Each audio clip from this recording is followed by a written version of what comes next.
Hello, movie fans. We're here. Thor review. The show that has yet to be named, RLG cast. Puttyman, JD. Figure out which one is which. They can wave. Puttyman wave. A JD wave. All right, that's who they are. You already knew who they were, so why'd you ask? Their stuff will be in the description below. Go check out their channels. We're going to be reviewing. We're going to interview Thor. We're going to be reviewing Thor. We'll give you a non-spoiler review first, and then we'll give you a spoiler review. If you like what you see, drop a like, subscribe, and then do it again, or then get your friends to do it, and then make another account. Anyways, let's just get into this spoiler-free review. Thor is in the next stage of his journey. To me, it looks like this is post Guardians of the Galaxy Volume 3. He's Gore the God Butcher is wreaking havoc around the world, killing all the gods, and Thor has to figure out how to stop him before he finishes them all off and eventually gets Thor. The music of Sweet Child of Mine. Yes, to the terrible soundtrack of Guns N' Roses. I like Guns N' Roses, but okay. I just can't. I don't even want to talk about it. Anyways, so that's your brief synopsis. LA Guns is better than Guns N' Roses. Changed my mind. Wow. Anyways, we're not talking about guns. We're talking about Thor. And I personally, for me, I thought this movie was better than Doctor Strange. I agree on that. Yes. I think that it does have a really awkward balance between the comedy and the dramatic elements. Mm-hmm. Yeah. Especially in the way the movie proceeds, which we'll get deeper into that in the spoiler side, but it kind of starts out as a heavy duty comedy, and then something happens. Well, except the opening scene before the Marvel Cinematic Studios logo. That starts off. No, but then they kind of shoot themselves in the foot with when he sees the god.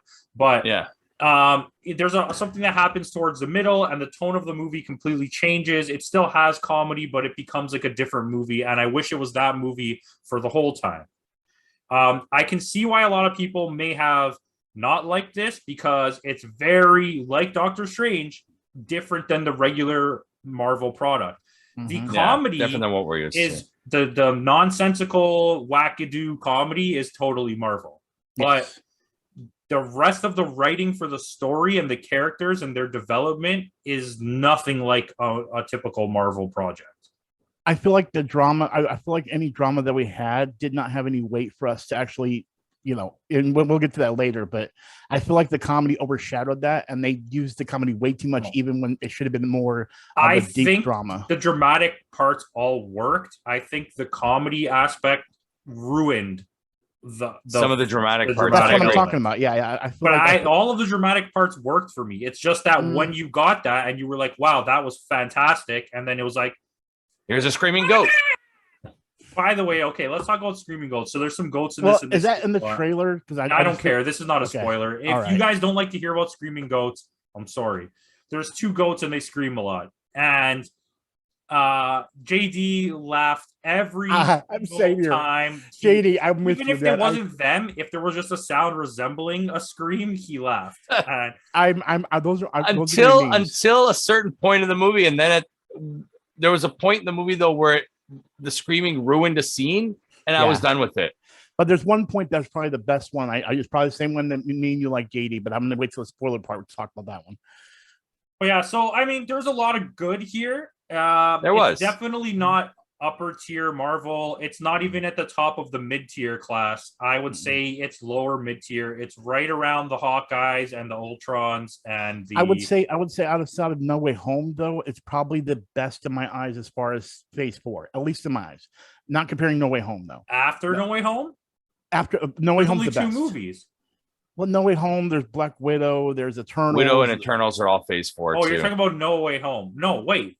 What are you talking about? Far From Home or No Way Home? I said it was, aside from No Way Home, it's the best in Phase 4. You get what I'm saying? So it's better than Eternals. It's better than Black Widow. Are we counting TV shows? I'm just counting the movies. Yeah, okay, I guess. Okay. Yeah. It's very slightly better than Doctor Strange. Well, no, I'm saying to me they're on about the same level. They're different movies, but they're the same movie. Yeah, I agree with that. Yeah, I just feel like I had more fun with this one than that's because of humor.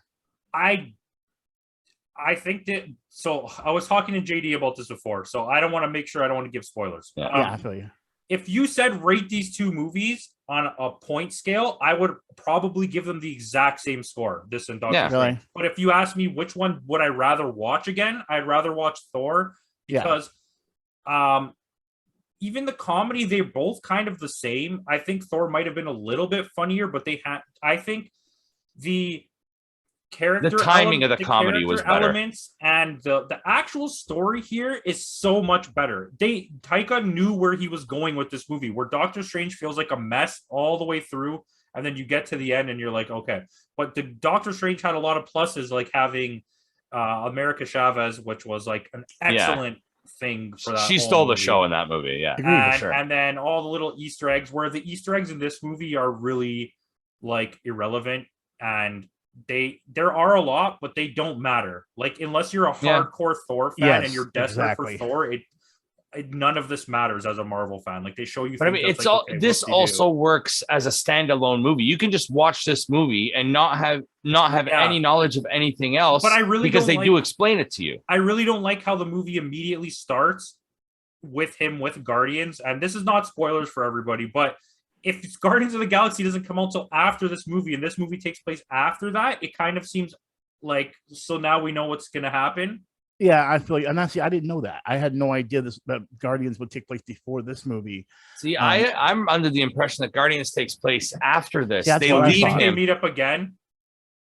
Like, well, we don't. Go, are they saying that Thor is in it? Thor is in it. Maybe they meet up again. I'm pretty sure. I think they just cross paths. Maybe he comes in for a scene. I mean, we'll talk about that in the spoilers because there's we'll something at the end. Yeah. So generally, I think the acting was quite good. Yeah. They worked well as a cast. I think Christian Bale was fantastic. Mm-hmm. Yes, I agree. But you said it. Has he ever put in a bad performance? No. Well, it was because JD said this is one of the best Christian Bale performances. I'm like, have any of them ever been bad? Like, realistically. Yeah.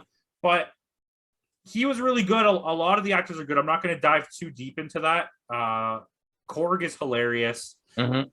I feel Korg's hilarious, but I feel like there's another funny mark that kind of took the moment. But we'll go into that later. Yeah, I don't know what he's talking about, but yeah, Korg was hilarious.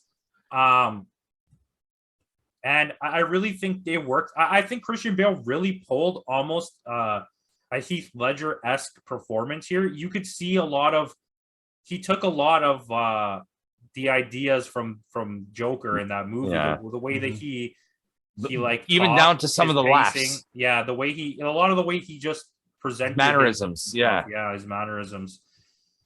A good solid movie. Well, Putty, what would you rate it? See, here's the situation. We're talking about. I don't remember what I put Multiverse of Madness at, but like if I was to do that one at 7, this would be like 7.5. I mean, the thing is, it's very close. You know what I mean? But yeah, so I would say 7.5, 8 at most, but not even 8, not 7. I'd say 7. Yeah, 8 would be putting in top tier, buddy. Well, no, I know. I'm gonna say I'll say this is like a 7.2 or 7.3. I can agree with that one. That's on a high end. That's just me finding it as an enjoyable experience rather than it's really a much better movie. For me, it was a good summer action movie. I'd put it in about the same. It's probably one of the better ones we've got recently. Yeah, well, Top Gun aside, Top Gun blows us out of the water, but I still haven't seen that. But yeah, you gotta watch that. It's crazy that both of you haven't seen that. It's gonna change your life forever. Okay, so JD, I have the Need for Speed. Rate it? Yeah, I'll give it about the same, 7.2, 7.3, somewhere in that field there. Okay. So it's like I said, it was a fun summer movie, like a summer blockbuster action movie that I haven't seen in a while. So I enjoyed it. It was, like you said, it's not top tier, but it was good. I enjoyed it. I'll watch it again. Okay, so that's the non-spoiler. 1, 2, 3, spoiler time. Tooth grinder, tooth gnasher, hitting that planet, freaking almost made me piss myself. I don't even know what you're talking about. When they get to the Shadow Realm, the goat slammed into the planet and the boat kind of.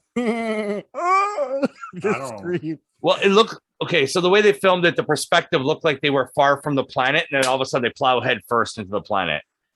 and then the boat capsizes. I remember what you were talking about. Yeah. That's what I'm saying, JD. Out of the goat stole the show for me. Honestly, every single time I agreed with you, I laughed.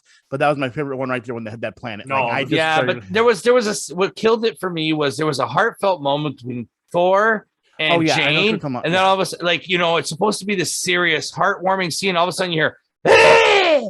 And it's like, that's it. I'm done with the goats. No, JD, that's exactly the point where I'm talking right there. I enjoyed the goats. They stole the show. But when I was saying about the whole drama versus comedy, that's when they were shoving too much comedy when we're supposed to hang on the drama. Yes. And I feel like it happened a lot in this. But what you didn't say, what you said the opposite of was that the drama here worked fantastically. Mm-hmm. You said that none of the drama worked. Well, the reason I say it didn't work is because moments like that were really good, it took me out of the moment. But every Marvel movie does this. This is like a typical Marvel trope that I hate. Every time something dramatic happens, immediately a comedy moment happens. Yeah, but I don't think that always happens. Like there's been like the thing about Guardians, like when his mom passed away. Spoilers for Guardians. When his mom passed away, it's only a 10-year-old movie at this point. Yeah, I know, right? But like there wasn't no funny moment after that. Like those are the. But it also at that point was not a gripping moment because you don't even know these characters. Well, no, I get that, but I'm saying I'm saying that if anything, your comparison should have been when Yondu dies. But then there is a comedy part right after when Yondu dies. Yeah. I mean, was it part? It wasn't part of Yondu though. That's what I'm saying. It was like just maybe another moment. It wasn't part of that moment. No, it was just like in this movie where something happens, then immediately Drax put his hand and was like, "Oh, that's right. Yeah, that's right. That's right." Yeah, but it's like that's how they do it. It's not in the middle of these moments. It's as soon as you get to the end of it, something happens. Yeah. So maybe it's just because I've seen it so much that now I just don't. It's you're desensitized to it. Maybe the only one that in recent memory that really hangs in my head is the when Peter Parker dies. Yeah, there was no follow up for that. They just like I said, just quiet. Yeah. Either way, the whole thing is I enjoyed this movie, but then there's also something I wanted to bring up too. There was the whole convenience of things. Oh, it just conveniently they go to the planet to see the gods, and the gods are holding a meeting just at that moment. Like there's too much convenient moments in this movie. But once again, I have to say, for you as a guy who's watched all the Marvel movies and all the Star Wars stuff, that they're literally created out of constant convenience. Well, no, I get it, but I feel like at least they give some time frame in between. These don't feel like they have time frame. You know what I mean? Well, I don't know. I feel like you're just nitpicking because I feel like take a new hope. It's just convenient that C-3PO and R2D2 ended up happened to end up with Luke Skywalker, who ends up knowing Ben Kenobi and all blah blah blah. And it's like, but these movies are all based off that, all superhero movies. Okay, I'm gonna say this now. Maybe it's just because I've been around you guys, and I always was before like saying, "Hey, no, this doesn't have problems. I love this movie," and now I'm nitpicking stuff because that's what I mean. I get what you're saying. That was my point, right? Now you're just like finding the things in it rather than before you weren't looking for those things. Because I guess I want to ignore it. But when you review more and more, and I'm seeing a lot of these, the thing I'm noticing is I'm enjoying it, but then I'm seeing the stuff, especially when I'm going to edit, I'm seeing this stuff as I'm writing my notes and going, oh, I just realized that did not make sense now. You know what I mean? Because you come out of the theater, you're excited, but then when you're take the time away from to work on something and you're thinking about it for so long, you find that out. And again, this was a very enjoyable movie, but based on like when we have like, but like, I mean, there is a reason like, okay, I can counter that by saying there's a scene in the movie where they're explaining the relationship with Thor and Jane. And Thor drunkenly tells Mjolnir, protect her no matter the cost. And that's exactly why she becomes the mighty Thor. It's Mjolnir protecting Jane from dying. This is okay. So, but I don't want to get too deep yet. Not yet. So let's stay on where I was going. I think tonally, this movie is all over the place. It does not know what it's trying to be at all. But Taika completely knows what he's doing with the story, even though it's completely not the right story. But it works. And I think it works really well in contrast. I don't like the growth of the character in Gore. He never feels like he's the most powerful villain. He doesn't grow at all. He just immediately became super powerful. Yeah. And in the comic we only see him kill technically one god. Yeah. Physically see him kill only one god. Yeah, and then this affects a lot of the things going on with Jane and everything. So now I'm going to lead it back to where I was starting with, is if you read the comic book, which by the way is the best Thor comic book. There's nothing else gore even series. remotely close Yeah. to this. Oh, the Jason Aaron. It's just Jason Aaron. Yeah. God Butcher's son, all the volumes. Yeah, anyways, I believe it's 3. Which it wasn't even a daughter, it was son, but let's not even get into that. Okay, well that doesn't matter. We'll dig into that. So Gore slowly becomes more and more and more and more powerful. And he gets his power from every god he kills. He's getting more powerful. It's like the movie The One with Jet Li. The more copies of himself he kills. And this is not like that. He's just immediately powerful. Also, in that he becomes so ridiculously powerful that nobody can stop him. It takes like full god, like max lightning, ultra pro, double level 99. Yeah, Thor to finally figure it out. And even though I like the ending in this, I liked the way they wrapped it up. It felt like it had heart and it was dramatic. It still just felt out of place. It came out of nowhere. You're like, this is how we're ending right now. I liked it, but like, this is what we're doing. Well, this is what we were building up to. Well, I think it's because here's the thing. I don't know if we want to get into the ending yet, so I don't want to jump into it. It's again, that character that at the end was not a Marvel comic character. Like when I was doing research, I'm like, I've never heard of this, and it apparently doesn't exist. It doesn't exist. But I did find out the reason they're doing this is because there might be more expanded new characters that they're making, and I found out it actually is his daughter. I wonder why we made this character. Definitely not to give his daughter a role. Yeah, exactly. You said Chris Hemsworth's daughter. Yeah, exactly. So that's what I'm saying. That's exactly what I'm saying. Like, but I didn't know if we wanted to get to that because I was like, I mean, I feel like it was just a way for her to be shoehorned in there. Listen, let's kind of like Kevin Smith Harley. But wait. This is the difference. Kevin Smith is making those movies, so technically he can do whatever he wants. Yeah. But right now, at this point, I was thinking about this in the theater. If we made a list of like most important characters to the franchise of MCU, it's probably Thor because he's been in every movie almost. Yeah. He crosses over to so many movies. He has 4 solo movies. He's been one of the key protagonists in He's the only one with 4 at the moment, right? Yeah. And he's been one of the keys to defeating the major bad guy every time. And then the other thing too is he's literally said himself that he does not want to stop playing this character. He loves playing Thor. There's going to definitely be another Thor with him and the girl. Oh yeah, 100%. I feel like also killing off Jane, stupid idea because she was the best female superhero that Marvel has to date. That was amazing. Every single second she was on screen was amazing. I agree. Her finding her footing as a superhero, how buff she looked. I agree. The amazing power she had, all of the actions. Even her comedic timing was good in this too. You know what I mean? Natalie Portman. Like you didn't go hire friggin' a random person. This is like a trained actress. Into an actress at this point. I mean, but no one in the comics she doesn't die. Yeah. Yeah. Well, I mean, it did. I'll say this though, does add resolution because they completely gloss over it in Endgame, Infinity War, in even in Ragnarok. They don't even mention it's very brief in passing the mention of Jane. Someone says what happened to your girlfriend or something like that, don't they? Did you have a girlfriend? Yeah. Well, and he goes, I'd rather not talk about it, but at least this gave some kind of closure. An explanation to what happened with Jane and Thor. And for Putty, he got Darcy. So I mean, I was very happy about that too. Well, let me say this though.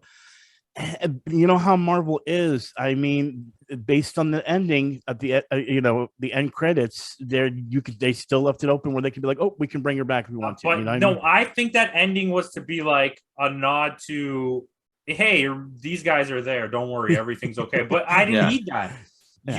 To me, not forget about all the comedy drama killers that happened in this movie. That killed the weight of the ending of the movie. Well, I will say this. Hey, don't worry, she's okay. Well, here's my thing with that ending. When I did my thing, I was like, my thing into this is when you're waiting to the end credits, you're waiting for something big. And it was like, well, I kind of felt like this was already a thing that existed. You didn't have to actually slap myself in the face with it and say, yeah, it exists. You know what I mean? I guess since we're in spoiler review, I might as well say it. We know Valhalla exists. Why do you have to slap us in the face with it and show us, hey, they're here? Like, I feel like it was a way of saying it was we can bring them unnecessary. back. It was to make everybody feel good and comfy inside that these people are still alive, kind of. Well, Okay. Somewhere. But I just want to point this out too. He tells Sif that she is okay. So she was injured in battle, dying. He says, if you die now, you won't go to Valhalla. I don't know if anybody noticed that Jane didn't die in battle, but she still went there. Oh, you're right. I didn't put those two together because I was with the Sif thing. I was like the funny thing is that was another dramatic moment that brought comedy, but I was like, okay, I could deal with this one because the way Sif acted was really kind of like, oh shoot, like it worked for the timing for her, but I didn't put that together. That was literally one thing I didn't think about. Sif should have then, because I mean, yeah, she's dying from her wounds from battle, so yeah, Sif should have gone to Valhalla. Yeah, and think about it. Everyone's like, oh well, she died too when she fought Gore. No, she died when they went to see Eternity, and then right there in his arms. So that they're both the same similarities. Wow, I didn't even think about that. Also, the final fight was dope. I agree. I love when they gave all the kids powers. Now the Shadow Realm fight was fantastic. It was the best thing. It's one of the best Marvel fights I've ever seen. No, it looks good. It took me out of it. Like, it was more fun for kids. It felt like for me. Yeah, not the ending. I'm talking about the Shadow Realm thing that he just said. The Shadow Realm fight. Yeah, the ending was a good fight. I really enjoyed that. Yeah. But the Shadow Realm I'm talking about when the 3 of them were fighting when they. Oh yeah, when it's all black and white, and whenever there would be flashes of lights, the color would. That's really good cinematography. If that's not the best fight scene ever in a Marvel movie, it's top 3. It had its own version of the Sin City feel, but in its own way, not like it was Zack Snyder done properly. Yeah, that's exactly what we're saying. Yeah, but see, I also like the fight scene in the gods meeting room. The what's it called? I forgot the name of the place location, but Omnipotent City. Yeah, thank you. That I did like that fight scene as well too. I felt that was really nicely choreographed and fun to watch. You know what I mean? But yeah, I agree. I do like the ending. I will say the kids thing. It felt like it was generally nice for kids and very sweet, and it looked cool.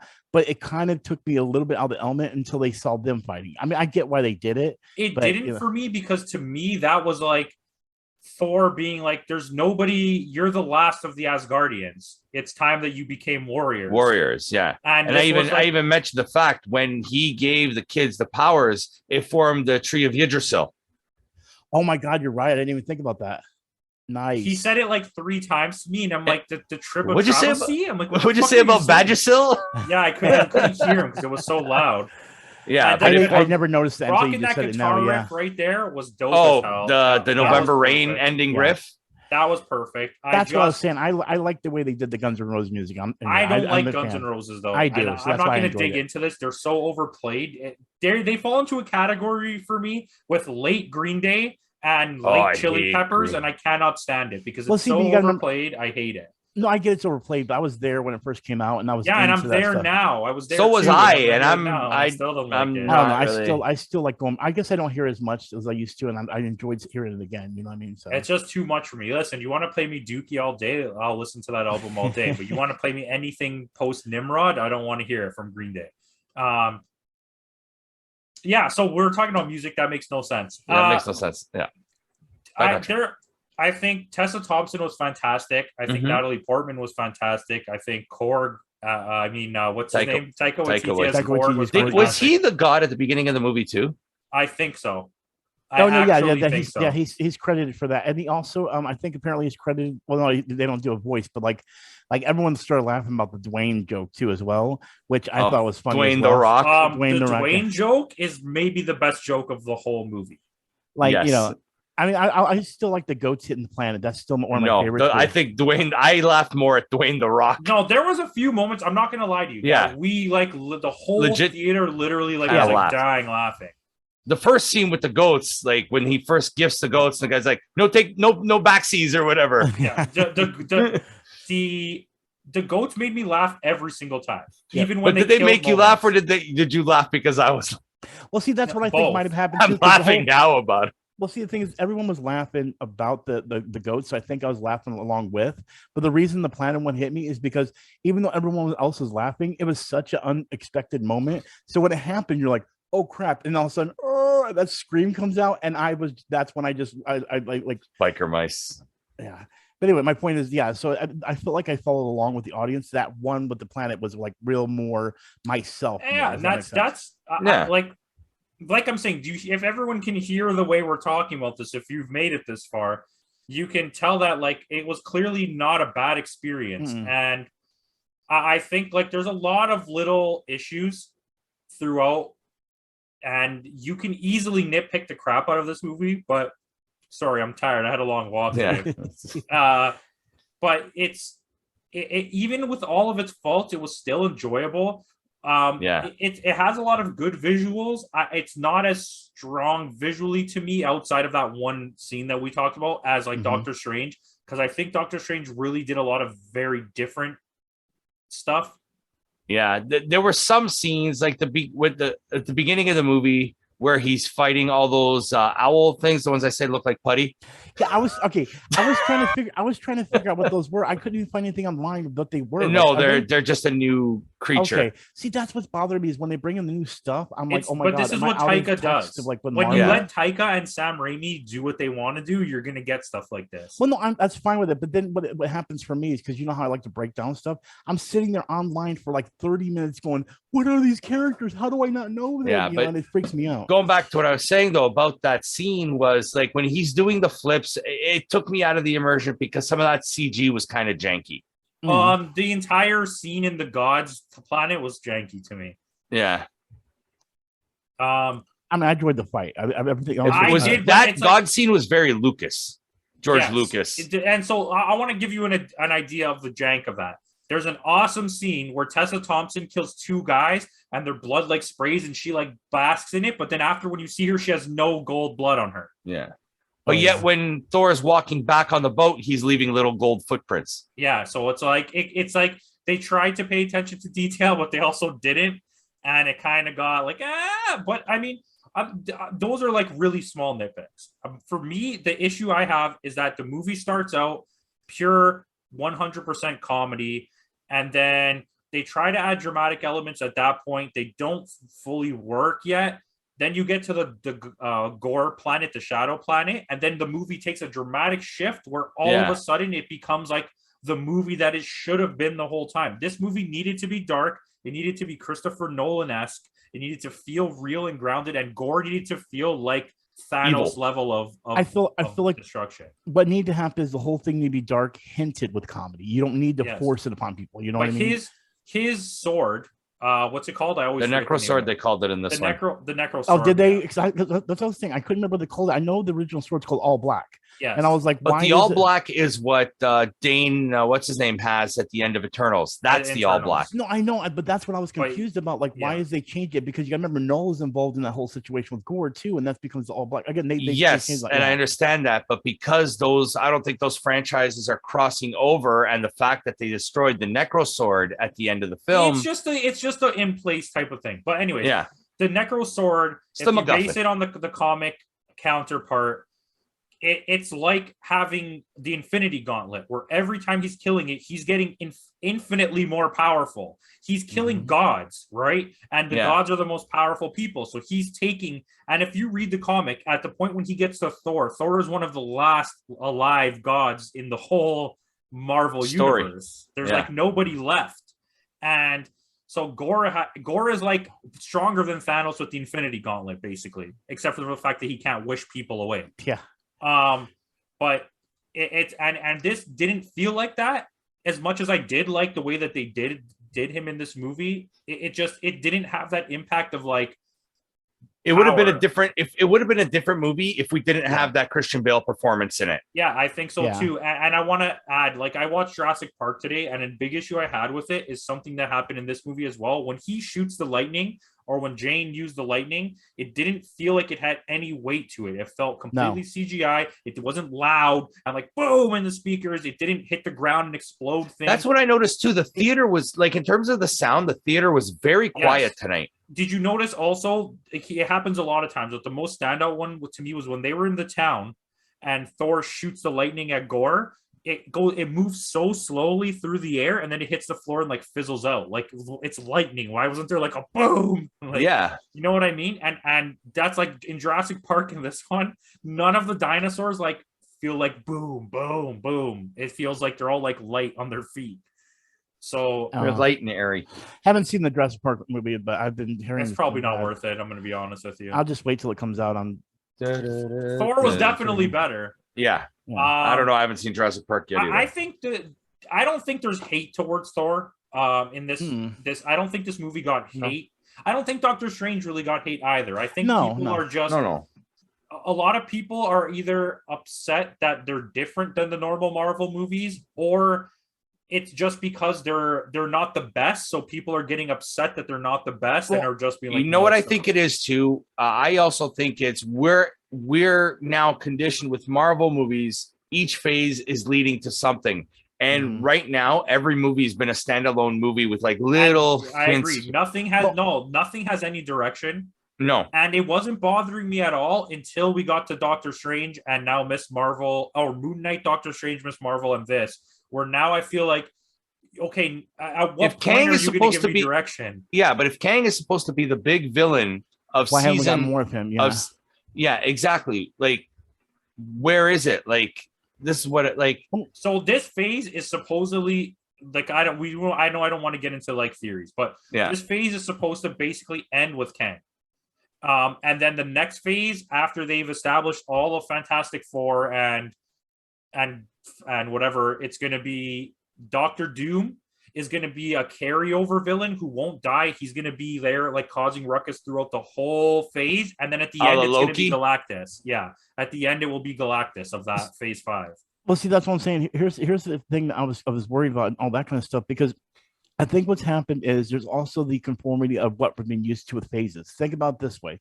And I understand it as well. Every phase we've ended with some kind of Avengers movie, and it's always led up to that. Think about it. All the phase 1 led to Avengers. Next phase, Ultron. Then we went, Infinity War and Endgame through phase 3. The problem is we don't have what feels like a setup for something big. And I think Kevin Feige said himself, there's not going to be Avengers in this phase, I think there's never going to be Avengers again, supposedly. Yeah. There's going to be group team ups, but there will never be an Avengers ever. Which is okay. They've got plenty to work with. You know what I mean? I mean, they eventually will even get to the X-Men, but the point of the whole thing I'm trying to say is that I think that's what the problem is. That we got so much of a saturation, and because Endgame ended that phase so nicely that people have high. And again, I agree. They have high visions for what's about to come. But the problem I'd counter that. I don't think we're getting the X-Men. I really don't. I do. No, I do. I know we are. Maybe not as a team, the X-Men, but we're going to get the characters of X-Men. Yeah, I think it's going to be like Wolverine movie. They might do a Gambit and Rogue movie. Or they might even have a team up, but there might just be no X-Men team. So hold on.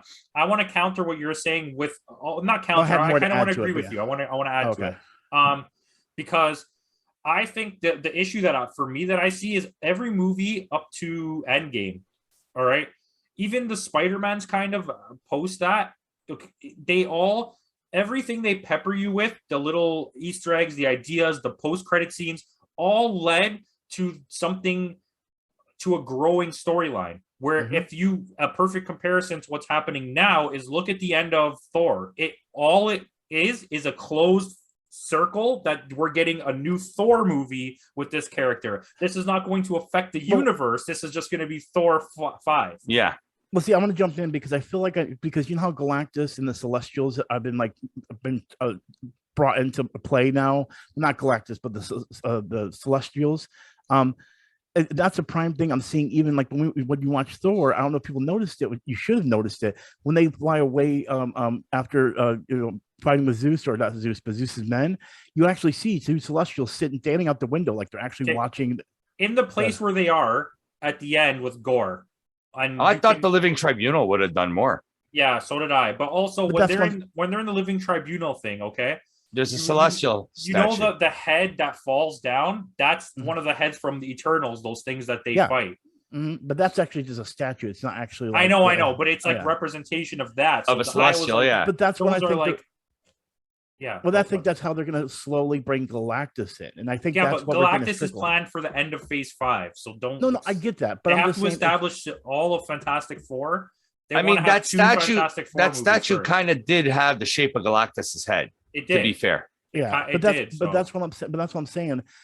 Before it was always the stones that trickled into Thanos. You know what I mean? I feel like just the small showings of Celestials are their way of saying, "Oh, it's been there the whole time," and it's like, well, yeah, you kind of put that in our face when it came to. But those Easter eggs are not big enough that it's carrying my interest to where it's going. No, I agree with that, but I'm saying I hate to say it, but that's what it feels like. Like now, it's more.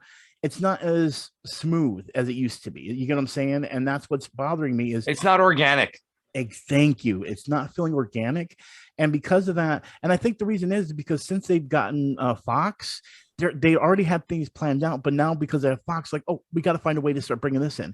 And that's the problem is they're working with two things and they're having the same problem that DC always had. You get what I'm saying? I think it's opposite of that. I think they knew they were going to get Fox, so they stopped planning for what was coming and just let the solo movies slowly trickle out. And then when they got Fox, now they have it, and they're like, "Wait, what do we do now?"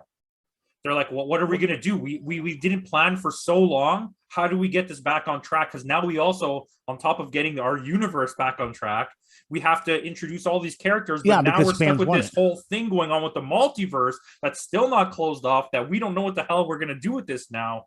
And it's like, now you have America Chavez, so the multiverse thing can never go away. You can never, you can't retcon it at all because that character is the multiverse. Yep. So you're stuck with it forever now. Well, no, she can punch a hole whenever, wherever she wants. If you after Spider-Man, if you just stopped doing multiverse things, you could have got away with it, but it's too late now.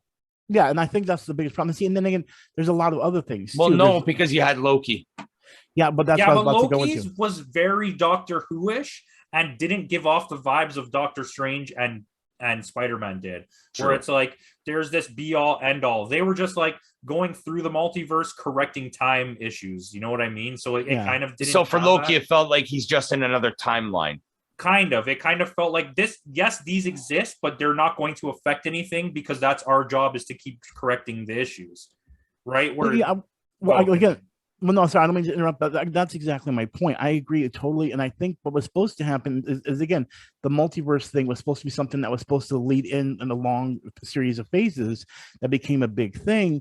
But then what happened was, oh, now we have this other stuff. We can use the multiverse to do this, but they're trying so hard to find a way to bring it in because fans want it. And I agree. I want X-Men. I want all this stuff. But the problem is if you shoehorn it in, it's gonna be bad, and it feels like that's what they're trying to do. Because, for example, I love seeing Patrick Stewart, but now thinking about it, that didn't feel right. It felt kind of you get what I'm saying? Now it felt like it was too much at one point. Like well, the whole time. John Krasinski is Mr. Fantastic, Reed Richards. It's because the fans wanted him as Reed Richards. That Feige's like, okay, you know what? And I love how there's all these reports that it's like, no, they didn't pick him because the fans did. No, they had Daniel Craig ready to go. He was on set. Yeah. And then decided that he didn't want to put his family at risk. Hold on, wait. Okay. I know you want to say something, but we got to wrap this up. So give me your thought there, and I want to say one more thing before.